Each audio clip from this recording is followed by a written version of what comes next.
രണ്ടാമത്തത് ഇക്വിലിബ്രിയം പ്രഷറും തമ്മിലുള്ള ബന്ധം എന്താണ്? സന്തുലനാവസ്ഥയും മർദ്ദവും തമ്മിലുള്ള ബന്ധം എന്താണ്? നമ്മൾ സെയിം എക്സാമ്പിൾ തന്നെ എടുത്തിട്ടുള്ളത് ഹേബർ പ്രോസസ് ആണ്. നൈട്രജനും ഹൈഡ്രജനും ചേർന്ന് അമോണിയ ഉണ്ടാകുന്ന പ്രവർത്തനം. ഇനി നോക്കി, ഇതിനെ നമ്മൾ എന്താ വിളിക്കുക? അഭികാരങ്ങൾ എന്ന് വിളിക്കുക അല്ലെ? ആരോ മാർക്കിന്റെ ഈ സൈഡിലുള്ളത് അഭികാരങ്ങളാണ്, റിയാക്ടൻസ് ആണ്, അപ്പുറമുള്ളത് പ്രോഡക്റ്റ് അല്ലെങ്കിൽ ഉൽപ്പന്നമാണ്. ക്ലിയർ ആണല്ലോ? ഇത് എത്ര മോൾ ഉണ്ട് നോക്കി. ഇവിടെ എത്ര മോൾ നൈട്രജൻ ഉണ്ട്? 1 മോൾ നൈട്രജൻ അല്ലെ? 1 മോൾ നൈട്രജൻ, 3 മോൾ ഹൈഡ്രജൻ, ഇവിടെയോ 2 മോൾ അമോണിയ അല്ലെ? അപ്പൊ ഇവിടെ 4 ഉണ്ട്, ഇവിടെ 2 ഉണ്ട്. ക്ലിയർ ആണല്ലോ? അപ്പൊ 4 മോള് റിയാക്ടൻസ് ഉണ്ട്, ഇവിടെയോ 2 മോള് പ്രോഡക്റ്റും ഉണ്ട്. അങ്ങനെയല്ലേ സംഭവിക്കുക? 4 മോൾ റിയാക്ടൻസ്, 2 മോൾ പ്രോഡക്റ്റ്. ഇതാണ് എന്ത്? ഫോർവേഡ് റിയാക്ഷൻ അല്ലെ? പുരോപ്രവർത്തനം. ഇതാണെങ്കിലോ ബാക്ക്വേർഡ് റിയാക്ഷൻ അല്ലെങ്കിൽ പാശ്ചാത് പ്രവർത്തനം. ഇത് പുരോപ്രവർത്തനമാണ്, ഇതെന്താണ്? പാശ്ചാത് പ്രവർത്തനം. അറിയാലോ? അപ്പൊ നോക്കി, ഇവിടെ എന്താ സംഭവിക്കുക? പുരോപ്രവർത്തനം അല്ലെങ്കിൽ ഫോർവേഡ് റിയാക്ഷൻ നടക്കുമ്പോൾ 4 മോള് റിയാക്ടൻസ് അല്ലെങ്കിൽ 4 മോള് അഭികാരകങ്ങൾ എന്തായിട്ട് മാറുന്നുണ്ട്? 2 മോൾ പ്രൊഡക്റ്റ് അല്ലെങ്കിൽ 2 മോള് ഉൽപ്പന്നമായിട്ട് മാറുന്നുണ്ട്. ഇനി ബാക്ക്വേർഡ് റിയാക്ഷൻ അല്ലെങ്കിൽ പാശ്ചാത് പ്രവർത്തനം നടക്കുമ്പോൾ എന്താ സംഭവിക്കുക? 2 മോൾ പ്രൊഡക്റ്റ് അല്ലെങ്കിൽ 2 മോൾ ഉൽപ്പന്നം എന്തായിട്ട് മാറും?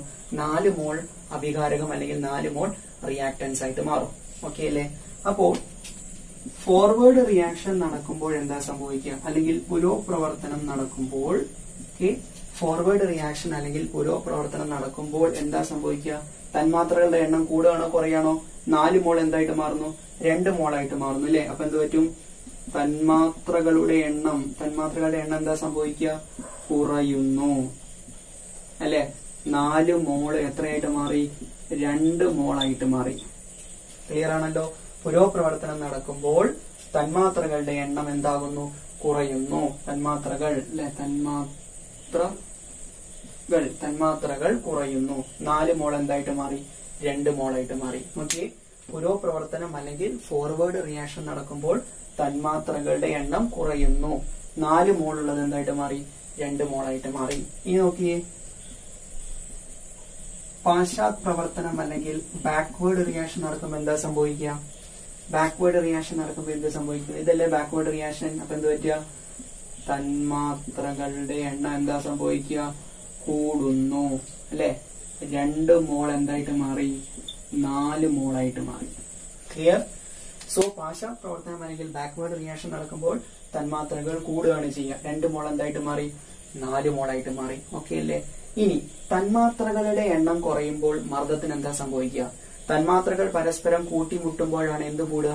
മർദ്ദം കൂടുക എന്ന് നമ്മൾ പഠിച്ചിട്ടുണ്ട്. ഇവിടെയും വാതകം തന്നെയല്ലേ ഉണ്ടാകുന്നത്. അതുകൊണ്ട് തന്മാത്രകൾ കുറയുമ്പോൾ മർദ്ദത്തിന് എന്താ സംഭവിക്കുക? മർദ്ദം കുറയുന്നു. ഓക്കെ, ഇവിടെ തന്മാത്രകൾ കൂടുമ്പോൾ എന്ത് സംഭവിക്കും? മർദ്ദം കൂടുന്നു. ഇത് മനസ്സിലായല്ലോ? ഇത് വെച്ചിട്ടാണ് നമ്മൾ ലേ ഷാറ്റർ പ്രിൻസിപ്പിൾ പറയാം. നോക്കാം. ഇപ്പൊ ഞാൻ ചെയ്യാണ്, മർദ്ദം ഞാൻ കൂട്ടിക്കൊടുക്കുന്നു. അപ്പോൾ ലേ ഷാറ്റർ പ്രിൻസിപ്പിൾ അനുസരിച്ച് വ്യൂഹം എന്താണ് ചെയ്യുക അല്ലെങ്കിൽ സിസ്റ്റം എന്താണ് ചെയ്യുക? മർദ്ദം കുറയ്ക്കാൻ ശ്രമിക്കും അല്ലെ? ഞാൻ മർദ്ദം കൂട്ടിക്കൊടുത്താൽ ലേ ഷാറ്റർ പ്രിൻസിപ്പിൾ അനുസരിച്ച് സിസ്റ്റം അല്ലെങ്കിൽ വ്യൂഹം എന്ത് ചെയ്യും? മർദ്ദം കുറയ്ക്കാൻ ശ്രമിക്കും. അതാണല്ലോ ചെയ്യുക. എപ്പോഴാണ് മർദ്ദം കുറയുന്നത്? ഫോർവേഡ് റിയാക്ഷൻ നടക്കുമ്പോൾ. അപ്പൊ എന്താ സംഭവിക്കുക? ഫോർവേഡ് റിയാക്ഷന്റെ നിരക്ക് കൂടും അല്ലെങ്കിൽ പുരോപ്രവർത്തനത്തിന്റെ നിരക്ക് വർദ്ധിക്കുന്നു. ക്ലിയർ ആണല്ലോ? ഇനി ഞാൻ മർദ്ദം കുറയ്ക്കുകയാണെന്ന് വിചാരിക്കാം. മർദ്ദം ഞാൻ കുറച്ചു കൊടുക്കുകയാണ്. അപ്പം ലേ ഷാറ്റർ പ്രിൻസിപ്പിൾ അനുസരിച്ച് സിസ്റ്റം അല്ലെങ്കിൽ വ്യൂഹം എന്താ ചെയ്യുക? മർദ്ദം കൂട്ടാൻ ശ്രമിക്കും. എപ്പോഴാണ് മർദ്ദം കൂടുന്നത്? ബാക്ക്വേർഡ് റിയാക്ഷൻ നടക്കുമ്പോഴല്ലേ? അപ്പൊ എന്താ സംഭവിക്കുക? ബാക്ക്വേർഡ് റിയാക്ഷന്റെ റേറ്റ് കൂടാൻ തുടങ്ങും. അല്ലെങ്കിൽ എന്ത് പറയാം? പാശ്ചാത് പ്രവർത്തനത്തിന്റെ നിരക്ക് വർദ്ധിക്കുന്നു. സോ ഇത്രയുമാണ് മർദ്ദവും തമ്മിലുള്ള ബന്ധം. ക്ലിയർ അല്ലേ? ഓക്കെ, ഞാൻ മർദ്ദം കൂട്ടുമ്പോൾ സിസ്റ്റം അല്ലെങ്കിൽ വ്യൂഹം എന്ത് ചെയ്യും? മർദ്ദം കുറയ്ക്കാൻ ശ്രമിക്കും. എപ്പോഴാണ് മർദ്ദം കുറയുന്നത്? ഫോർവേഡ് റിയാക്ഷൻ നടക്കുമ്പോൾ അല്ലെങ്കിൽ പുരോപ്രവർത്തനം നടക്കുമ്പോൾ. അപ്പോൾ മർദ്ദം കൂടുമ്പോൾ എന്ത് സംഭവിക്കും? ഫോർവേഡ് റിയാക്ഷന്റെ റേറ്റ് കൂടും അല്ലെങ്കിൽ പുരോപ്രവർത്തനത്തിന്റെ നിരക്ക് വർദ്ധിക്കും. ഇനി ഞാൻ മർദ്ദം കുറച്ചാൽ സിസ്റ്റം എന്ത് ചെയ്യും അല്ലെങ്കിൽ വ്യൂഹം എന്ത് ചെയ്യും? മർദ്ദം കൂട്ടാൻ ശ്രമിക്കും. എപ്പോഴാണ് മർദ്ദം കൂടുന്നത്? ബാക്ക്വേർഡ് റിയാക്ഷൻ നടക്കുമ്പോൾ. അപ്പോൾ എന്ത് സംഭവിക്കും? ബാക്ക്വേർഡ് റിയാക്ഷന്റെ റേറ്റ് കൂടും അല്ലെങ്കിൽ പാശ്ചാത് പ്രവർത്തനത്തിന്റെ നിരക്ക് വർദ്ധിക്കും. ഇനി ഞാനൊരു ചോദ്യം ചോദിക്കാം. ഹേബർ പ്രോസസ് ആണല്ലോ ഈ ഒരു പ്രക്രിയ. നൈട്രജനും ഹൈഡ്രജനും ചേർന്ന് എന്തുണ്ടാവും? അമോണിയ ഉണ്ടാവും. ഇത് നടക്കുന്നത് ഏത് പ്രഷറിലാണ്? 200 ATM പ്രഷറിലാണ് അല്ലെ. മർദ്ദം വളരെ എന്താണ്? കൂടുതലാണ്. അപ്പൊ നമ്മൾ എന്തിനാണ് കൂടുതൽ മർദ്ദം ഹേബർ പ്രക്രിയക്ക് കൊടുക്കുന്നത്? നമ്മൾ മർദ്ദം കൂടുതലാണ് കൊടുക്കുന്നത് അല്ലെ. മർദ്ദം കൂടി കഴിഞ്ഞാൽ സിസ്റ്റം എന്താ ചെയ്യുക? മർദ്ദം കുറയ്ക്കാൻ ശ്രമിക്കും. അവരെന്ത് ചെയ്യും? ഫോർവേഡ് റിയാക്ഷന്റെ റേറ്റ് വർദ്ധിപ്പിക്കും, അല്ലെങ്കിൽ പുരോപ്രവർത്തനത്തിന്റെ നിരക്ക് കൂടും. പുരോപ്രവർത്തനത്തിന്റെ നിരക്ക് കൂടിയാൽ ആരാണ് കൂടുതൽ ഉണ്ടാവുക? അമോണിയ കൂടുതൽ ഉണ്ടാകും. സോ അമോണിയ കൂടുതൽ ഉണ്ടാക്കാൻ വേണ്ടിയാണ് നമ്മൾ എന്ത് ചെയ്യുന്നത്? 200 ATM എന്ന് പറയുന്ന മർദ്ദം കൂടുതൽ കൊടുക്കുന്നത്. മൂന്നാമതായിട്ട് ഇക്വലിബ്രിയവും ടെമ്പറേച്ചറും തമ്മിലുള്ള ബന്ധം എന്താണ്? അല്ലെങ്കിൽ സന്തുലനാവസ്ഥയും താപനിലയും തമ്മിലുള്ള ബന്ധം എന്താണ്? നമ്മൾ സെയിം എക്സാമ്പിൾ ആണ് എടുത്തിട്ടുള്ളത്. ഹേബർ പ്രക്രിയയാണ്. ഹേബർ പ്രക്രിയ നടക്കുന്ന സമയത്ത് താപം കൂടി ഉണ്ടാകുന്നുണ്ട്. അതായത് ഇതൊരു എക്സോതെർമിക് റിയാക്ഷൻ ആണ്, താപമോചക പ്രവർത്തനമാണ്. ഓക്കെ അല്ലേ? സോ അമോണിയ ഉണ്ടാകുമ്പോൾ എന്തുകൂടി ഉണ്ടാകുന്നുണ്ട്? താപം കൂടി ഉണ്ടാകുന്നുണ്ട്. ഇതൊരു റിവേഴ്സിബിൾ റിയാക്ഷൻ, ഉഭയദിശ രാസപ്രവർത്തനമാണെന്ന് നമുക്കറിയാം. ഇനി നോക്കിയേ, ഞാൻ താപനില ഉയർത്തുകയാണ്, താപനില ഞാൻ കൂട്ടിക്കൊടുക്കുന്നു. അപ്പോൾ ലെ ഷാറ്റിയർ പ്രിൻസിപ്പിൾ അനുസരിച്ച് സിസ്റ്റം അല്ലെങ്കിൽ വ്യൂഹം എന്ത് ചെയ്യും? താപനില കുറയ്ക്കാൻ ശ്രമിക്കും. എങ്ങനെയാണ് താപനില കുറയ്ക്കുക? ബാക്ക്വേർഡ് റിയാക്ഷൻ കൂടുതലായിട്ട് നടക്കുക അല്ലെ. ബാക്ക്വേർഡ് റിയാക്ഷൻ നടന്നാൽ അല്ലെങ്കിൽ പാശ്ചാത് പ്രവർത്തനം നടന്നാൽ ആര് കുറയും? താപനില കുറയില്ലേ? ഉണ്ടായിട്ടുള്ള താപം മുഴുവൻ ഉപയോഗിച്ചിട്ട് എന്തുണ്ടാക്കും? റിയാക്ടൻസിനെ ഉണ്ടാക്കും. സോ ഞാൻ താപനില കൂട്ടിയാൽ സിസ്റ്റം എന്ത് ചെയ്യും? താപനില കുറയ്ക്കും. എങ്ങനെയാ അവര് താപനില കുറയ്ക്കുക? ബാക്ക്വേർഡ് റിയാക്ഷൻ നടത്തും അല്ലെ. ഇങ്ങോട്ടുള്ള രാസപ്രവർത്തനം നടക്കും. അപ്പൊ എന്താ സംഭവിക്കുക? ബാക്ക്വേർഡ് റിയാക്ഷന്റെ റേറ്റ് കൂടുന്നു, അല്ലെങ്കിൽ എന്ത് പറയും? പാശ്ചാത് പ്രവർത്തനത്തിന്റെ നിരക്ക് കൂടുന്നു. ഓക്കെ അല്ലേ? സോ ഞാൻ താപനില കൂട്ടിയാൽ ലെ ഷാറ്റിയർ പ്രിൻസിപ്പിൾ അനുസരിച്ച് സിസ്റ്റം എന്ത് ചെയ്യും? താപനില കുറയ്ക്കാൻ ശ്രമിക്കും. എങ്ങനെയാ ഒരു താപനില കുറയ്ക്കുക? ഇങ്ങോട്ടുള്ള റിയാക്ഷൻ കൂടുതലായിട്ട് നടക്കും അല്ലെ. അതിനെയാണ് നമ്മൾ എന്ത് വിളിക്കുക? ബാക്ക്വേർഡ് റിയാക്ഷൻ അല്ലെങ്കിൽ പാശ്ചാത് പ്രവർത്തനം. അപ്പൊ ബാക്ക്വേർഡ് റിയാക്ഷന്റെ റേറ്റ് കൂടും, അല്ലെങ്കിൽ പാശ്ചാത് പ്രവർത്തനത്തിന്റെ നിരക്ക് കൂടുന്നു. അപ്പൊ എന്ത് സംഭവിക്കും? അമോണിയയും താപവും മുഴുവനായിട്ട് എന്തായിട്ട് മാറും? നൈട്രജനും ഹൈഡ്രജനുമായിട്ട് മാറും. ഓക്കെ അല്ലേ? ഇനി നോക്കിയേ, ഞാൻ താപനില കുറയ്ക്കുന്നു എന്ന് വിചാരിക്കാം. ഞാൻ താപനില കുറച്ചാൽ സിസ്റ്റം എന്താ ചെയ്യുക? താപനില കൂട്ടാൻ ശ്രമിക്കും. എങ്ങനെയാ താപനില കൂട്ടുക? ഫോർവേഡ് റിയാക്ഷൻ നടക്കും. കൂടുതലായിട്ട് താപനില ഉണ്ടാക്കണമെങ്കിൽ ഏത് റിയാക്ഷൻ നടക്കണം? നൈട്രജനും ഹൈഡ്രജനും ചേർന്ന് അമോണിയയും ഹീറ്റും ഉണ്ടാകുന്ന പ്രവർത്തനം നടക്കണം. അതായത് ഏത് റിയാക്ഷൻ നടക്കും? ഫോർവേഡ് റിയാക്ഷന്റെ റേറ്റ് കൂടും, അല്ലെങ്കിൽ എന്ത് പറയും? പുരോപ്രവർത്തനത്തിന്റെ നിരക്ക് കൂടുന്നു. ഓക്കെ അല്ലേ? അങ്ങനെയാണെങ്കിൽ നമുക്കറിയാം ഹേബർ പ്രോസസ്സിലെ താപനില എന്ന് പറയുന്നത് എത്രയാണ്? 450 ഡിഗ്രി സെൽഷ്യസ് ആണ് അല്ലെ. 450 ഡിഗ്രി സെൽഷ്യസ് ആണ് ഹേബർ പ്രോസസ്സിലെ താപനില എന്ന് പറയുന്നത്. ലെ ഷാറ്റിയർ പ്രിൻസിപ്പിൾ അനുസരിച്ച് കൂടുതൽ അമോണിയ ഉണ്ടാകണമെങ്കിൽ ഈ പ്രവർത്തനമല്ലേ നടക്കേണ്ടത്? താപനില കുറയണം. അപ്പൊ എന്ത് ചെയ്യും? സിസ്റ്റം താപനില കൂട്ടാൻ ശ്രമിക്കും. അപ്പൊ ഫോർവേഡ് റിയാക്ഷൻ കൂടുതലായിട്ട് നടക്കും, അല്ലെങ്കിൽ പുരോപ്രവർത്തനം കൂടുതലായിട്ട് നടക്കും. അപ്പൊ ആരുണ്ടാവും? കൂടുതൽ അമോണിയ ഉണ്ടാവും. അപ്പൊ ലെ ഷാറ്റിയർ പ്രിൻസിപ്പിൾ അനുസരിച്ച് ഈ ഒരു കണ്ടീഷനാണ് നമുക്ക് വേണ്ടത്. അങ്ങനെയാണെങ്കിൽ നമ്മൾ 450 ഡിഗ്രി സെൽഷ്യസ് എടുക്കാൻ പറ്റുമോ? പറ്റില്ല. ഇതിനേക്കാൾ കുറഞ്ഞ താപനിലയായിരിക്കണം വേണ്ടത്. പക്ഷേ ഹേബർ പ്രോസസ്സിന് നമ്മൾ ഉപയോഗിക്കുന്ന ഏതാണ്? 450 ഡിഗ്രി സെൽഷ്യസ് ആണ്. അതിനെന്താണ് കാരണം എന്ന് ചോദിച്ചു കഴിഞ്ഞാൽ, താപനില കുറഞ്ഞു കഴിഞ്ഞാൽ, ക്രമാതീതമായിട്ട് താപനില കുറഞ്ഞു കഴിഞ്ഞാൽ ഈ രണ്ട് തന്മാത്രകൾക്കുമുള്ള ത്രഷോൾഡ് എനർജി വളരെ കുറവായിരിക്കും. അതായത് ഒരു രാസപ്രവർത്തനത്തിൽ പങ്കെടുക്കാൻ ആവശ്യമായിട്ടുള്ള മിനിമം ഗതികോർജത്തെ, അല്ലെങ്കിൽ കുറച്ച് അളവിലുണ്ടാകുന്ന കൈനറ്റിക് എനർജിയെ വിളിക്കുന്ന പേരാണ് ത്രഷോൾഡ് എനർജി എന്ന് പറയുന്നത്. അത്തരത്തിലുള്ള ഒരു മിനിമം എനർജി എങ്കിലും ആർക്ക് വേണം? തന്മാത്രകൾക്ക് വേണം. എന്നാലേ അവർക്ക് എന്തിൽ പങ്കെടുക്കാൻ സാധിക്കൂ? രാസപ്രവർത്തനത്തിൽ പങ്കെടുക്കാൻ സാധിക്കും. ആ എനർജിയെ നമ്മൾ എന്ത് വിളിക്കും? ത്രഷോൾഡ് എനർജി എന്ന് വിളിക്കും. സോ താപനില ക്രമാതീതമായി കുറഞ്ഞാൽ എന്താണ് സംഭവിക്കുക? ത്രഷോൾഡ് എനർജി നേടുന്ന തന്മാത്രകളുടെ എണ്ണം കുറയും. അങ്ങനെയാകുമ്പോൾ ഈ രാസപ്രവർത്തനം കൃത്യമായിട്ട് നടക്കില്ല. അതുകൊണ്ടാണ് നമ്മൾ 450 എന്ന അനുകൂല താപനിലയിൽ എന്ത് നടത്തുന്നത്? ഹേബർ പ്രക്രിയ നടക്കുന്നത്. സോ ഇവിടെ മാത്രം ലെ ഷാറ്റിയർ പ്രിൻസിപ്പിളിന് ഒരു എക്സെപ്ഷൻ കാണാൻ നമുക്ക് സാധിക്കും. സോ ഇത് നാലാമത് വരുന്നതാണ് ഇക്വിലിബ്രിയം ആൻഡ് കാറ്റലിസ്റ്റ് എന്ന് പറയുന്നത്. രാസസന്തുലനവും ഉൾപ്രേരകവും തമ്മിലുള്ള ബന്ധം എന്താണ്? സോ നമുക്കറിയാം, ഒരു കാറ്റലിസ്റ്റ് അല്ലെങ്കിൽ ഉൾപ്രേരകം എന്ന് പറഞ്ഞു കഴിഞ്ഞാൽ രാസപ്രവർത്തനത്തിൽ പങ്കെടുക്കുന്ന സമയത്ത് രാസമാറ്റത്തിന് വിധേയമാകാതെ തന്നെ രാസപ്രവർത്തനത്തിന് നിരക്ക് വർദ്ധിപ്പിക്കാൻ കഴിവുള്ള പദാർത്ഥങ്ങളെയാണ് ഉൾപ്രേരകങ്ങൾ അഥവാ കാറ്റലിസ്റ്റ് എന്ന് പറയുന്നത്. നമുക്കറിയാം, കോണ്ടാക്ട് പ്രോസസ് സൾഫ്യൂരിക് ആസിഡിന്റെ സമ്പർക്ക പ്രക്രിയയിൽ വനേഡിയം പെന്റോക്സൈഡ് ഉപയോഗിക്കുന്നുണ്ട്. ഹേബർ പ്രക്രിയ അമോണിയയുടെ പ്രിപ്പറേഷനിൽ സ്പോഞ്ചിയാണ് ഉപയോഗിക്കുന്നുണ്ട്. അത് വനസ്പതിയുടെ പ്രിപ്പറേഷനിൽ നിക്കൽ ഉപയോഗിക്കുന്നുണ്ട്. ഇതെല്ലാം എന്താണ്? കാറ്റലിസ്റ്റ് ആണ്, അല്ലെങ്കിൽ ഉൾപ്രേരകങ്ങളാണ്. സോ എന്താണ് ഉൾപ്രേരകം ചെയ്യുന്നത് എന്ന് ചോദിച്ചു കഴിഞ്ഞാൽ, ഉൾപ്രേരകങ്ങൾ ഒരു രാസപ്രവർത്തനത്തിൽ ആഡ് ചെയ്ത് കഴിഞ്ഞാൽ അല്ലെങ്കിൽ ഇട്ട് കഴിഞ്ഞാൽ അത് പുരോപ്രവർത്തനത്തിന്റെയും പാശ്ചാത്യ പ്രവർത്തനത്തിന്റെയും നിരക്ക് ഒരുപോലെ വർദ്ധിപ്പിക്കുകയാണ് ചെയ്യുക. ഫോർവേഡ് റിയാക്ഷന്റെയും ബാക്ക്വേർഡ് റിയാക്ഷന്റെയും റേറ്റ് ഒരുപോലെ എൻഹാൻസ് ചെയ്യുകയാണ് ആര് ചെയ്യുന്നത്? ഉൾപ്രേരകങ്ങൾ ചെയ്യുന്നത്. അതുകൊണ്ട് തന്നെ ഉൾപ്രേരകം ചേർത്ത് കഴിഞ്ഞാൽ ആ സിസ്റ്റം അല്ലെങ്കിൽ ആ ഒരു വ്യൂഹം വളരെ പെട്ടെന്ന് കെമിക്കൽ ഇക്വിലിബ്രിയം അല്ലെങ്കിൽ രാസസന്തുലനം എന്ന് പറയുന്ന ഒരു അവസ്ഥയിലേക്ക് എത്തുകയും നമുക്ക് വളരെ ഈസി ആയിട്ട് ആ രാസപ്രവർത്തനം ക്യാരി ഔട്ട് ചെയ്യാനും സാധിക്കും. ഇതിൽ തന്നെ പോസിറ്റീവ് ആയിട്ടുള്ള ഉൾപ്രേരകങ്ങളുണ്ട്, നെഗറ്റീവ് ആയിട്ടുള്ള ഉൾപ്രേരകങ്ങളുണ്ട്. രാസപ്രവർത്തനത്തിന്റെ നിരക്ക് വർദ്ധിപ്പിക്കുന്ന ഉൾപ്രേരകങ്ങളെ പോസിറ്റീവ് എന്നും നിരക്ക് കുറയ്ക്കുന്നതിനെ നെഗറ്റീവ് എന്ന് വിളിക്കും. സോ ഇവിടെ നമ്മൾ ശ്രദ്ധിക്കേണ്ട കാര്യം ഉൾപ്രേരകങ്ങൾ അല്ലെങ്കിൽ കാറ്റലിസ്റ്റ് എന്ന് പറയുന്നത് പുരോപ്രവർത്തനത്തിന്റെയും പാശ്ചാത്യ പ്രവർത്തനത്തിന്റെയും നിരക്ക് ഒരുപോലെ വർദ്ധിപ്പിച്ച് രാസസന്തുലനം എന്ന് പറയുന്ന ഒരു അവസ്ഥ പെട്ടെന്ന് കൈവരിക്കാൻ സഹായിക്കുകയാണ് ചെയ്യുന്നത്. ചാപ്റ്ററിൽ അടുത്തതായിട്ട് നമുക്ക് പഠിക്കാനുള്ളത് സൾഫ്യൂരിക് ആസിഡ് ആണ്. H2SO4 ആണ്. ആസിഡുകളുടെ രാജാവ് അല്ലെങ്കിൽ രാസവസ്തുക്കളുടെ രാജാവ് എന്നറിയപ്പെടുന്ന ഒരു കെമിക്കലാണ് സൾഫ്യൂരിക് ആസിഡ് എന്ന് പറയുന്നത്. നമുക്കറിയാം കോൺസെൻട്രേറ്റഡ് ആയിട്ടുള്ള സൾഫ്യൂരിക് ആസിഡ് നമ്മുടെ ശരീരത്തെല്ലാം വീണ് കഴിഞ്ഞാൽ പൊള്ളി പോകും. അത്രയും എഫക്ട് ഉണ്ടാക്കുന്ന ഒരു ആസിഡ് കൂടിയാണ് സൾഫ്യൂരിക് ആസിഡ് എന്ന് പറയുന്നത്. ഈ സൾഫ്യൂരിക് ആസിഡിന് ഒരുപാട് ഉപയോഗങ്ങളുണ്ട്. ഉദാഹരണത്തിന് സൾഫ്യൂരിക് ആസിഡ് പെയിന്റ്, അതുപോലെ തന്നെ വാർണിഷ് തുടങ്ങിയ വസ്തുക്കളിൽ സൾഫ്യൂരിക് ആസിഡ് ഉപയോഗിക്കുന്നുണ്ട്. പെട്രോളിയം ഉൽപ്പന്നങ്ങളുടെ നിർമ്മാണത്തിന് സൾഫ്യൂരിക് ആസിഡ് ഉപയോഗിക്കുന്നുണ്ട്. സ്ഫോടക വസ്തുക്കൾ എക്സ്പ്ലോസീവ് ആയിട്ടുള്ള കമ്പോണന്റ്സിനെ ഉണ്ടാക്കാനായിട്ട് സൾഫ്യൂരിക് ആസിഡ് ഉപയോഗിക്കുന്നുണ്ട്. രാസവളത്തിന്റെ നിർമ്മാണത്തിൽ സൾഫ്യൂരിക് ആസിഡ് ഉപയോഗിക്കുന്നുണ്ട്. മറ്റ് ലോഹങ്ങളുടെ നിർമ്മാണത്തിൽ ഒരുപാട് സൾഫ്യൂരിക് ആസിഡിനെ ഉപയോഗിക്കുന്നുണ്ട്. സോ ഇത്തരത്തിൽ സൾഫ്യൂരിക് ആസിഡിന് ഒരുപാട് യൂസസ് ഉണ്ട്. ഈ സൾഫ്യൂരിക് ആസിഡിനെ വ്യാവസായികമായി നിർമ്മിക്കുന്ന പ്രക്രിയ വിളിക്കുന്ന പേരാണ് സമ്പർക്ക പ്രക്രിയ അല്ലെങ്കിൽ കോണ്ടാക്ട് പ്രോസസ് എന്ന് പറയും. സൾഫ്യൂരിക് ആസിഡിനെ വ്യാവസായിക നിർമ്മിക്കുന്ന പ്രക്രിയയാണ് കോണ്ടാക്ട് പ്രോസസ് അഥവാ സമ്പർക്ക പ്രക്രിയ എന്ന് പറയുന്നത്. സോ ഈ സമ്പർക്ക പ്രക്രിയയിലെ സ്റ്റെപ്പുകൾ എന്തൊക്കെയാണെന്നാണ് നമ്മൾ ആദ്യം നോക്കുന്നത്. സോ ഇതിൽ ആദ്യം ചെയ്യുന്നത് സൾഫറിനെ ഓക്സിജനിൽ കത്തിക്കുന്നു. സൾഫറിനെ ഓക്സിജന്റെ പ്രസൻസിൽ റിയാക്ട് ചെയ്യുന്നു. നമുക്കറിയാം കത്തുന്ന വാതകം ഹൈഡ്രജനും കത്താൻ സഹായിക്കുന്ന വാതകം ഓക്സിജനുമാണ്. സോ ഓക്സിജന്റെ പ്രസൻസിൽ സൾഫറിനെ ജ്വലനം സംഭവിപ്പിച്ച് നമ്മൾ എന്ത് നിർമ്മിക്കുന്നു? സൾഫർ ഡയോക്സൈഡ് SO2 നിർമ്മിക്കുന്നു. ഓക്കെ അല്ലേ? അടുത്ത സ്റ്റെപ്പില് ഈ സൾഫർ ഡയോക്സൈഡിനെ നമ്മൾ വീണ്ടും ഓക്സിജനുമായിട്ട് പ്രവർത്തിപ്പിക്കുകയാണ്. സോ 2 സൾഫർ ഡയോക്സൈഡിനെ നമ്മൾ വീണ്ടും ഓക്സിജനുമായി പ്രവർത്തിപ്പിക്കുകയാണ്. ഈ പ്രവർത്തനം ഒരു റിവേഴ്സിബിൾ റിയാക്ഷൻ ആണ്. ഈ പ്രവർത്തനത്തിന് ഒരു ഉൽപ്രേരകമുണ്ട്. അത് വനേഡിയം പെന്റോക്സൈഡ് ആണ്. V2O5 ആണ്.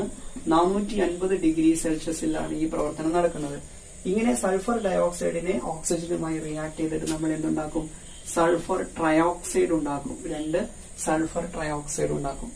അടുത്ത സ്റ്റെപ്പില് ഈ സൾഫർ ട്രയോക്സൈഡിനെ നമ്മൾ സൾഫ്യൂരിക് ആസിഡ് കോൺസെൻട്രേറ്റഡ് സൾഫ്യൂരിക് ആസിഡുമായിട്ട് ഡിസോസിയേറ്റ് ചെയ്യിപ്പിക്കും. അങ്ങനെ ഡിസോസിയേറ്റ് ചെയ്യിപ്പിച്ചിട്ട് അടുത്ത സ്റ്റെപ്പില് ഈ സൾഫർ ട്രയോക്സൈഡിനെ കോൺസെൻട്രേറ്റഡ് സൾഫ്യൂരിക് ആസിഡുമായിട്ട് റിയാക്ട് ചെയ്യിപ്പിക്കും. അങ്ങനെ റിയാക്ട് ചെയ്യിപ്പിച്ചു കഴിഞ്ഞാൽ H2S2O7 ഒലിയം എന്ന് പറയുന്ന ഒരു കോമ്പൗണ്ട് ഉണ്ടാകും. ഓക്കെ അല്ലേ? ഒലിയം എന്ന് പറയുന്ന ഒരു കോമ്പൗണ്ട് ഉണ്ടാകുന്നു. അടുത്ത സ്റ്റെപ്പില് ഈ ഒലിയത്തെ H2S2O7 എന്ന് പറയുന്ന ഈ ഒലിയത്തെ വാട്ടറിൽ ലയിപ്പിക്കുന്നു. ജലത്തിൽ ലയിപ്പിച്ചതിന് ശേഷമാണ് നമ്മൾ എന്ത് നിർമ്മിക്കുന്നത്? H2SO4 അഥവാ സൾഫ്യൂരിക് ആസിഡ് നിർമ്മിക്കുന്നത്. സോ ഇതാണ് കോണ്ടാക്ട് പ്രോസസിന്റെ സ്റ്റെപ്പുകൾ എന്ന് പറയുന്നത്. ആദ്യം സൾഫറിനെ ഓക്സിജനുമായി റിയാക്ട് ചെയ്ത് സൾഫർ ഡയോക്സൈഡിനെ വീണ്ടും ഓക്സിജനുമായി പ്രവർത്തിപ്പിക്കുന്നു. വനേഡിയം പെന്റോക്സൈഡിന്റെ സാന്നിധ്യത്തിൽ 450 ഡിഗ്രി സെൽഷ്യസ് ട്രയോക്സൈഡ് ഉണ്ടാക്കുന്നു. ട്രയോക്സൈഡിനെ കോൺസെൻട്രേറ്റ് H2SO4 മിക്സ് ചെയ്ത് ഒലിയം നിർമ്മിക്കുന്നു. ഒലിയത്തിനെ വാട്ടറിൽ ഡിസോസിയേറ്റ് ചെയ്ത് സൾഫ്യൂരിക് ആസിഡ് ഉണ്ടാക്കുന്നു. സോ ഇവിടെ നമുക്ക് ഈ സൾഫർ ട്രയോക്സൈഡിനെ നേരിട്ട് ജലത്തിൽ ലയിപ്പിച്ചാൽ നമുക്ക് എന്തുണ്ടാക്കാം? സൾഫ്യൂരിക് ആസിഡ് ഉണ്ടാക്കാം. പക്ഷെ അവിടെ ഒരു പ്രശ്നമുണ്ട്. ഈ സൾഫർ ട്രയോക്സൈഡിനെ നമ്മൾ നേരിട്ട് ജലവുമായിട്ട് മിക്സ് ചെയ്ത് കഴിഞ്ഞാൽ അതൊരു എക്സോതെർമിക് റിയാക്ഷൻ ആണ്. അവിടെ ഒരുപാട് ഹീറ്റ് പുറത്തേക്ക് റിലീസ് ചെയ്യും. അങ്ങനെ ചൂട് അധികമായിട്ട് റിലീസ് ചെയ്ത് കഴിഞ്ഞാൽ തുടക്കത്തിൽ ഉണ്ടായിട്ടുള്ള സൾഫ്യൂരിക് ആസിഡ് എല്ലാം ഈ ഹീറ്റുമായി പ്രവർത്തിപ്പിച്ച് ഒരു സ്മോക്കായിട്ട് മാറും, ഒരു പതപത പോലെയായിട്ട് മാറും. അതുകൊണ്ട് പിന്നീട് നമുക്ക് ആ റിയാക്ഷൻ അങ്ങോട്ട് പ്രൊസീഡ് ചെയ്യാൻ സാധിക്കില്ല. അതുകൊണ്ട് ഒരു കാരണവശാലും സൾഫർ ട്രയോക്സൈഡിനെ നമ്മൾ നേരിട്ട് ജലവുമായിട്ട് മിക്സ് ചെയ്ത് സൾഫ്യൂരിക് ആസിഡ് ഉണ്ടാക്കുന്നില്ല. നമ്മൾ ഒലിയം പ്രിപ്പയർ ചെയ്തിട്ട് ഒലിയത്തെയാണ് നമ്മൾ നേരിട്ട് വാട്ടറുമായിട്ട് മിക്സ് ചെയ്തിട്ട് സൾഫ്യൂരിക് ആസിഡ് നിർമ്മിക്കുന്നത്. ഈ സൾഫ്യൂരിക് ആസിഡിന്റെ ഫിസിക്കൽ നേച്ചേഴ്സ് എന്തൊക്കെയാണ്? സൾഫ്യൂരിക് ആസിഡിന്റെ ഭൗതിക സ്വഭാവങ്ങൾ എന്തൊക്കെയാണ്? നമുക്കറിയാം സൾഫ്യൂരിക് ആസിഡിന്റെ പ്രത്യേകിച്ച് ഒരു നിറമില്ല, സൾഫ്യൂരിക് ആസിഡിന് പ്രത്യേകിച്ച് ഒരു മണമില്ല. സൾഫ്യൂരിക് ആസിഡ് ജലത്തിൽ എളുപ്പത്തിൽ ലയിക്കും. സൾഫ്യൂരിക് ആസിഡിന്റെ സാന്ദ്രത എന്ന് പറയുന്നത് ജലത്തേക്കാൾ കൂടുതലാണ്. സൾഫ്യൂരിക് ആസിഡിന്റെ വിസ്കോസിറ്റി വളരെ കൂടുതലാണ്. അതുപോലെ തന്നെ സൾഫ്യൂരിക് ആസിഡിന് ഡിസ്ട്രോയിങ് പവർ വളരെ കൂടുതലാണ്. തീവ്ര നാശക സ്വഭാവമുള്ള ഒരു ആസിഡ് കൂടിയാണ് സൾഫ്യൂരിക് ആസിഡ്. ഇതെല്ലാം സൾഫ്യൂരിക് ആസിഡിന്റെ ഫിസിക്കൽ നേച്ചേഴ്സ് മാത്രമാണ്. ഇനി സൾഫ്യൂരിക് ആസിഡിന്റെ കെമിക്കൽ നേച്ചർ എന്തൊക്കെയാണ്, രാസ സ്വഭാവങ്ങൾ എന്തൊക്കെയാണ് സൾഫ്യൂരിക് ആസിഡിനെ? അതിൽ ഒന്നാമത്തെ സ്വഭാവം എന്ന് പറയുന്നത് സൾഫ്യൂരിക് ആസിഡ് ജലവുമായിട്ട് പ്രവർത്തിക്കുന്ന സമയത്ത് എക്സോതെർമിക് റിയാക്ഷൻ ആണ് നടത്തുന്നത്. അതായത് സൾഫ്യൂരിക് ആസിഡ് നമ്മൾ ജലവുമായിട്ട് മിക്സ് ചെയ്യാന്ന് വിചാരിക്കാം. ഒരു ടെസ്റ്റ് ട്യൂബിൽ അല്പം ജലം എടുത്തിട്ട് അതിലേക്ക് നമ്മൾ സൾഫ്യൂരിക് ആസിഡ് തുള്ളി തുള്ളിയായിട്ട് ഇറ്റിച്ചു കൊടുത്തു കഴിഞ്ഞാൽ ഈ ടെസ്റ്റ് ട്യൂബിന്റെ താഴത്ത് നല്ല ചൂടുണ്ടായിരിക്കും. അതായത് സൾഫ്യൂരിക് ആസിഡ് ജലവുമായി പ്രവർത്തിക്കുന്ന സമയത്ത് ഹീറ്റ് പുറത്തേക്ക് റിലീസ് ചെയ്യും. അതാണ് എക്സോതെർമിക് റിയാക്ഷൻ അല്ലെങ്കിൽ താപമോചക പ്രവർത്തനം എന്ന് പറയുന്നത്. ഇത് സൾഫ്യൂരിക് ആസിഡിന്റെ ഒരു പ്രത്യേകതയാണ്. സൾഫ്യൂരിക് ആസിഡ് ജലവുമായി പ്രവർത്തിക്കുമ്പോൾ ഹീറ്റ് പുറത്തേക്ക് റിലീസ് ചെയ്യുന്നു. അതുകൊണ്ട് സൾഫ്യൂരിക് ആസിഡിനെ ഡൈല്യൂട്ട് ചെയ്യണമെന്നുണ്ടെങ്കിൽ നമ്മൾ എന്ത് ചെയ്താൽ മതി, ജലം എടുത്തിട്ട് അതിലേക്കാണ് സൾഫ്യൂരിക് ആസിഡ് ചേർക്കേണ്ടത്. ഇനി നമ്മൾ നേരെ തിരിച്ചു ചേർത്തു എന്ന് വിചാരിക്കാം, ആസിഡ് എടുത്തു അതിലേക്ക് ജലം ഒഴിച്ചു, എന്താണ് സംഭവിക്കുക? പെട്ടെന്ന് ഹീറ്റ് മുഴുവൻ പുറത്തേക്ക് റിലീസ് ചെയ്യും. ആ ടെസ്റ്റ് ട്യൂബ് എല്ലാം പൊട്ടാനും നമ്മുടെ ശരീരത്തിലെല്ലാം പൊള്ളലേൽക്കാനുമുള്ള സാധ്യതയുണ്ട്. മറ്റൊരു പ്രവർത്തനം എന്ന് പറയുന്നത് സൾഫ്യൂരിക് ആസിഡ് നല്ലൊരു ഡീഹൈഡ്രേറ്റിംഗ് ഏജന്റ് ആണ്. നല്ലൊരു നിർജ്ജലീകരണ സ്വഭാവമുള്ള ഒരു വസ്തുവാണ് സൾഫ്യൂരിക് ആസിഡ് എന്ന് പറയുന്നത്. അപ്പൊ എന്താണ് ഡീഹൈഡ്രേറ്റിംഗ് ഏജന്റ് അല്ലെങ്കിൽ നിർജ്ജലീകാരി എന്ന് പറഞ്ഞാൽ എന്താണ്, അല്ലെങ്കിൽ നിർജ്ജലീകരണം അഥവാ ഡീഹൈഡ്രേഷൻ എന്ന് പറഞ്ഞാൽ എന്താണ് എന്നതാണ് നമ്മൾ അടുത്തതായിട്ട് നോക്കുന്നത്. പദാർത്ഥത്തിൽ രാസപരമായി ബന്ധിതമായിട്ടുള്ള ജലത്തെയോ അല്ലെങ്കിൽ ഹൈഡ്രജൻ, ഓക്സിജൻ എന്നിവയെ ജലത്തിന്റെ അതേ അനുപാതത്തിൽ ആഗിരണം ചെയ്യാനുള്ള കഴിവ് സൾഫ്യൂരിക് ആസിഡിനുണ്ട്. ഈ ഒരു പ്രവർത്തനത്തെയാണ് നിർജ്ജലീകരണം അഥവാ ഡീഹൈഡ്രേഷൻ എന്ന് പറയുന്നത്. ഈ നിർജ്ജലീകരണം ചെയ്യുന്ന വസ്തുവിനെയാണ് ഡീഹൈഡ്രേറ്റിംഗ് ഏജന്റ് എന്ന് വിളിക്കുന്നത്. സോ ഇവിടെ കോൺസെൻട്രേറ്റഡ് ആയിട്ടുള്ള സൾഫ്യൂരിക് ആസിഡ് ഒരു ഡീഹൈഡ്രേറ്റിംഗ് ഏജന്റ് ആണ്. നമുക്കതൊരു ഇക്വേഷൻ രൂപത്തിൽ ഒന്ന് നോക്കാം. സോ ഈ ഒരു റിയാക്ഷൻ നോക്കാം. ഇത് പഞ്ചസാരയാണ്, ഷുഗർ ആണ്. അല്പം പഞ്ചസാര നമ്മളൊരു വാഷ് ഗ്ലാസ്സിലെടുത്ത് അതിലേക്ക് കോൺസെൻട്രേറ്റഡ് H2SO4 ആഡ് ചെയ്ത് നന്നായിട്ട് മിക്സ് ചെയ്ത് കഴിഞ്ഞാൽ ഉള്ള ഒരു കെമിക്കൽ റിയാക്ഷൻ ആണ് ഇവിടെ തന്നിട്ടുള്ളത്. അപ്പൊ ആ ടെസ്റ്റ് ട്യൂബ്, ആ ഒരു വാച്ച് ഗ്ലാസിന്റെ സൈഡിലൊക്കെ കറുപ്പ് കളർ കാണാം. അത് കാർബൺ ആണെന്ന് നമുക്കറിയാം. കാർബൺ ഉണ്ടായതുകൊണ്ടാണ് ആ കറുപ്പ് നിറം. അതുപോലെ തന്നെ ഇവിടെ നോക്കിയേ, ഈ ഷുഗർ അല്ലെങ്കിൽ പഞ്ചസാരയിൽ ഹൈഡ്രജനും ഓക്സിജനും തമ്മിലുള്ള അനുപാതം എത്രയാണ്? Hydrogen 22, oxygen 11. അതായത് ഓക്സിജന്റെ ഇരട്ടിയാണ് ആരുള്ളത്? ഹൈഡ്രജൻ ഉള്ളത്. അപ്പൊ ഹൈഡ്രജൻ 2 ആണെങ്കിൽ ഓക്സിജൻ എത്രയാണ്? 1 ആണ്. That is H2O. ജലത്തിന്റെ അനുപാതത്തിലാണ് ഷുഗർ കാണുന്നത്. എന്നാൽ ഈ രാസപ്രവർത്തനം നടന്നു കഴിഞ്ഞപ്പോൾ H2O ഉണ്ടായിട്ടുണ്ട്. അതിലുള്ള ഹൈഡ്രജനും ഓക്സിജനും നോക്കി, ഹൈഡ്രജനും ഓക്സിജനും നമ്മൾ അനുപാതം എത്രയാണ്? Hydrogen 22, oxygen 11. അതായത് വീണ്ടും എന്താണ്? 2:1. സോ ഹൈഡ്രജനെയും ഓക്സിജനെയും ജലത്തിന്റെ അതേ അനുപാതത്തിൽ ആഗിരണം ചെയ്തിരിക്കുന്നത് ആരാണ്? സൾഫ്യൂരിക് ആസിഡ് ആണ്. അതാണ് ഞാൻ നേരത്തെ സൂചിപ്പിച്ചിട്ടുള്ളത്. ഒരു പദാർത്ഥത്തിൽ അലിഞ്ഞു ചേർന്നിട്ടുള്ള, രാസപരമായിട്ട് അലിഞ്ഞു ചേർന്നിട്ടുള്ള ജലത്തെയോ അല്ലെങ്കിൽ ഹൈഡ്രജൻ, ഓക്സിജൻ എന്നീ മൂലകങ്ങളെ ജലത്തിലുള്ള അതേ അനുപാതത്തിൽ ആഗിരണം ചെയ്യാൻ കഴിവുള്ളതുമായിട്ടുള്ള പ്രവർത്തനത്തെയാണ് നിർജ്ജലീകരണം അഥവാ ഡീഹൈഡ്രേഷൻ എന്ന് പറയുന്നത്. അത് ചെയ്യാൻ കഴിവുള്ള വസ്തുക്കളെയാണ് ഡീഹൈഡ്രേറ്റിംഗ് ഏജന്റ് എന്ന് പറയുന്നത്. സോ സൾഫ്യൂരിക് ആസിഡ് ഒരു ഡീഹൈഡ്രേറ്റിംഗ് ഏജന്റ് ആണ്. അതിന് ഒരു പദാർത്ഥത്തിൽ നിന്ന് രാസപരമായിട്ട് ബന്ധനത്തിൽ ഏർപ്പെട്ടിട്ടുള്ള ജലത്തെ അതുപോലെ ആഗിരണം ചെയ്യാനുള്ള കഴിവുണ്ട്. അല്ലെങ്കിൽ ഹൈഡ്രജനെയും ഓക്സിജനെയും ജലത്തിൽ കാണുന്ന അതേ അനുപാതത്തിൽ ആഗിരണം ചെയ്യാനുള്ള കഴിവുണ്ട്. ഇത് സൾഫ്യൂരിക് ആസിഡിന്റെ ഒരു രാസപരമായിട്ടുള്ള ഒരു ഗുണമാണ്. മറ്റൊരു ഗുണം എന്ന് പറയുന്നത് സൾഫ്യൂരിക് ആസിഡിന് ഒരു പദാർത്ഥത്തിലുള്ള മോയിസ്റ്ററിനെ, ജലാംശത്തെ ആഗിരണം ചെയ്യാനുള്ള കഴിവുണ്ട്. ഓക്കെ, ഒരു പദാർത്ഥത്തിലുള്ള മോയിസ്റ്റർ അല്ലെങ്കിൽ ജലാംശത്തെ ആഗിരണം ചെയ്യാനുള്ള കഴിവ് ആർക്കുണ്ട്? സൾഫ്യൂരിക് ആസിഡ് ഉണ്ട്. ഇങ്ങനെ ഒരു പദാർത്ഥത്തിലുള്ള ജലാംശത്തെ ആഗിരണം ചെയ്യാൻ കഴിവുള്ള വസ്തുക്കളെ വിളിക്കുന്ന പേരാണ് ഡ്രൈയിങ് ഏജന്റ്സ്. ഡ്രൈയിങ് ഏജന്റ്സ് എന്ന് വിളിക്കും, അല്ലെങ്കിൽ ശോഷകാരകങ്ങൾ. ഓക്കെ, സോ സൾഫ്യൂരിക് ആസിഡ് നല്ലൊരു ഡ്രൈയിങ് ഏജന്റ് കൂടിയാണ്. ഇതും സൾഫ്യൂരിക് ആസിഡിന്റെ ഒരു പ്രത്യേകതയാണ്. ഇനി സൾഫ്യൂരിക് ആസിഡ് ഒരു ലവണവുമായിട്ട് പ്രവർത്തിക്കുന്ന സമയത്ത് എന്താണ് സംഭവിക്കുന്നത് എന്ന് നോക്കാം. സൾഫ്യൂരിക് ആസിഡും ലവണവും തമ്മിലുള്ള പ്രവർത്തനം നോക്കാം. സോഡിയം ക്ലോറൈഡും H2SO4 സൾഫ്യൂരിക് ആസിഡ് റിയാക്ട് ചെയ്യുന്ന സമയത്ത് HCl എന്ന് പറയുന്ന ഗ്യാസും അതുപോലെ തന്നെ സോഡിയം ഹൈഡ്രജൻ സൾഫേറ്റുമാണ് ഉണ്ടാകുന്നത്. KNO3 അതുപോലെ തന്നെ H2SO4 റിയാക്ട് ചെയ്യുന്ന സമയത്ത് KHSO4ഉം നൈട്രിക് ആസിഡുമാണ് ഉണ്ടാകുന്നത്. സോ ഇതിൽ നിന്നെല്ലാം നമുക്ക് മനസ്സിലാക്കുന്നത് HClഉം അതുപോലെ തന്നെ HNO3ക്കും ഇവോപ്പറേഷൻ ടെൻഡൻസി ഉണ്ട്. അതായത് ബാഷ്പശീല സ്വഭാവമുണ്ട് HCl-നും HNO3-ക്കും. രണ്ടും ബാഷ്പമായി പോകുന്ന ഗ്യാസുകളാണ്.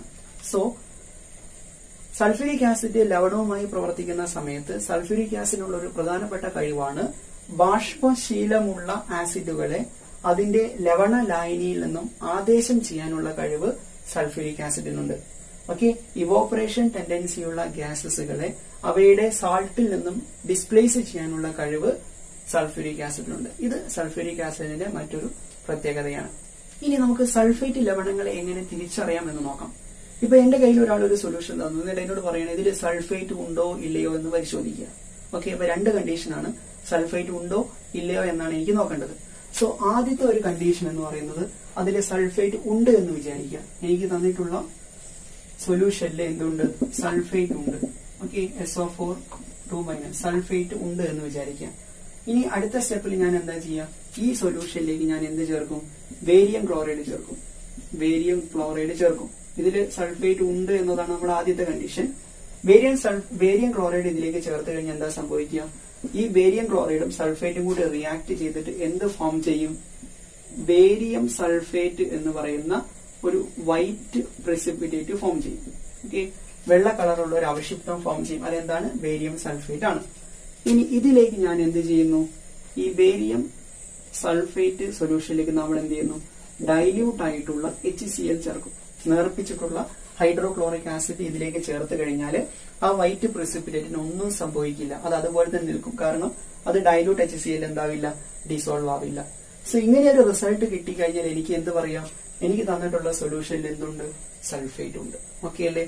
സോ ഇതിനൊരു എക്സാമ്പിൾ എന്ന് പറയുന്നതാണ് നമ്മുടെ സോഡിയം സൾഫേറ്റ്, Na2SO4. സോഡിയം സൾഫേറ്റിന്റെ കൂടെ ഈ ബേരിയം ക്ലോറൈഡ് റിയാക്ട് ചെയ്ത് കഴിഞ്ഞാൽ എന്താ ഫോം ചെയ്യുക? ബേരിയം സൾഫേറ്റ് ഫോം ചെയ്യും പ്ലസ് 2NaCl. ഓക്കെ അല്ലേ? ഇനി രണ്ടാമത്തെ കണ്ടീഷൻ, എനിക്ക് തന്നിട്ടുള്ള സൊല്യൂഷനിൽ സൾഫേറ്റ് ഇല്ല എന്ന് വിചാരിക്കാം. സൾഫേറ്റ് ഇല്ലാത്തൊരു സൊല്യൂഷനാണ് എനിക്ക് തന്നത്. അപ്പൊ ഞാൻ എന്ത് ചെയ്യുന്നു? അതിലേക്ക് ഇതേപോലെ തന്നെ ആദ്യം എന്ത് ചേർക്കും? ബേരിയം ക്ലോറൈഡ് ചേർക്കും. ബേരിയം ക്ലോറൈഡ് ചേർത്ത് കഴിഞ്ഞാൽ ഇവിടെ വൈറ്റ് പ്രിസിപ്പിറ്റേറ്റ് ഉണ്ടാവുമോ? വൈറ്റ് പ്രിസിപ്പിറ്റേറ്റ് ഉണ്ടാവില്ല. കാരണം സൾഫേറ്റ് ഉണ്ടെങ്കിൽ എന്തുണ്ടാവുള്ളൂ? ബേരിയം സൾഫേറ്റ് എന്ന് പറയുന്ന വൈറ്റ് പ്രിസിപ്പിറ്റേറ്റ് ഉണ്ടാവുള്ളൂ. അതുകൊണ്ട് നമുക്ക് എന്ത് പറയാം? എനിക്ക് തന്നിട്ടുള്ള സൊല്യൂഷനിൽ എന്തില്ല? സൾഫേറ്റ് ഇല്ല. സോ ഇങ്ങനെ നമുക്ക് എളുപ്പത്തിൽ എന്ത് കണ്ടുപിടിക്കാം? സൾഫേറ്റിനെ കണ്ടുപിടിക്കാം. സോ ഈ ഒരു ചാപ്റ്ററിൽ ഇത്രയും കാര്യങ്ങളാണ് നമ്മൾ പ്രധാനമായിട്ടും ഫോക്കസ് ചെയ്ത് പഠിക്കേണ്ടത്. അമോണിയയിലാണ് നമ്മൾ സ്റ്റാർട്ട് ചെയ്തിട്ടുള്ളത്. അമോണിയൻ എങ്ങനെയാണ് ക്ലാസ് റൂമിൽ ഉണ്ടാക്കുന്നത്, അമോണിയൻ എങ്ങനെയാണ് പരീക്ഷണശാലയിൽ ഉണ്ടാക്കുന്നത്, അമോണിയയുടെ കുറച്ച് കാര്യങ്ങളൊക്കെ പറഞ്ഞിട്ട് നമ്മൾ അവസാനം അമോണിയയുടെ പ്രത്യേകതകൾ എന്തൊക്കെയാണ്, അമോണിയയിലൂടെ നമ്മൾ റിവേഴ്സിബിൾ റിയാക്ഷനിലേക്ക് വന്നു, അല്ലെങ്കിൽ ഉഭയദിശാ പ്രവർത്തനത്തിലേക്ക് വന്നു. അതിലെന്താണ് പുരോപ്രവർത്തനം, എന്താണ് പാശ്ചാത്യ പ്രവർത്തനം, എന്താണ് രാസസന്തുലനം എന്ന് പറയുന്നത്, രാസസന്തുലനത്തിനുണ്ടാകുന്ന പ്രധാന പ്രത്യേകതകൾ എന്തൊക്കെയാണ്, ആ 4 പോയിന്റ് നിങ്ങൾ കൃത്യമായിട്ട് പഠിച്ചിരിക്കണം. അതിനുശേഷം ലേ ഷാർട്ടിയർ പ്രിൻസിപ്പിൾ എന്താണ്, ലേ ഷാർട്ടിയർ പ്രിൻസിപ്പിൾ അനുസരിച്ച് മർദ്ദം, അതുപോലെ തന്നെ താപനില, അതുപോലെ തന്നെ ഗാഢതയിൽ ഉണ്ടാകുന്ന വ്യത്യാസവും സന്തുലനാവസ്ഥയും തമ്മിലുള്ള ബന്ധം എന്താണെന്നാണ് പിന്നീട് നമ്മൾ പഠിച്ചത്. അതുപോലെ തന്നെ ഉൽപ്രേരകവും സന്തുലനാവസ്ഥയും തമ്മിലുള്ള ബന്ധം എന്താണ്. അതിനുശേഷം നമ്മൾ സൾഫ്യൂരിക് ആസിഡിലേക്ക് വന്നു. കോണ്ടാക്ട് പ്രോസസ് അല്ലെങ്കിൽ സമ്പർക്ക പ്രക്രിയ വഴി സൾഫ്യൂരിക് ആസിഡ് എങ്ങനെയാണ് നിർമ്മിക്കുന്നത്, സൾഫ്യൂരിക് ആസിഡിന്റെ രാസഭൗതിക ഗുണങ്ങൾ എന്തൊക്കെയാണ്, അവസാനം സൾഫേറ്റുകളെ നമുക്ക് എങ്ങനെ തിരിച്ചറിയാം. സോ ഇത്രയുമാണ് ഈ ഒരു ചാപ്റ്റർ ഉള്ളത്. ഇത്രയും കാര്യങ്ങൾ നമുക്ക് മനസ്സിലായെന്ന് വിചാരിക്കുന്നു. മറ്റൊരു വീഡിയോ ആയിട്ട് നമുക്ക് വീണ്ടും കണ്ടുമുട്ടാം. Thank you.